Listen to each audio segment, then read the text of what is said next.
మనిషి బతుకుడాయే.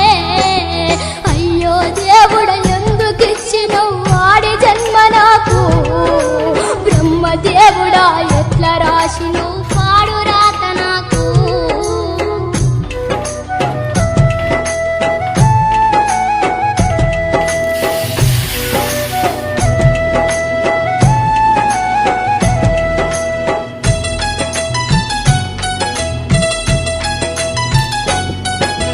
కడుపుల పేగులు కారిజమంతా మేసిపోయనంట, మనిషి వాసిపోయనంట.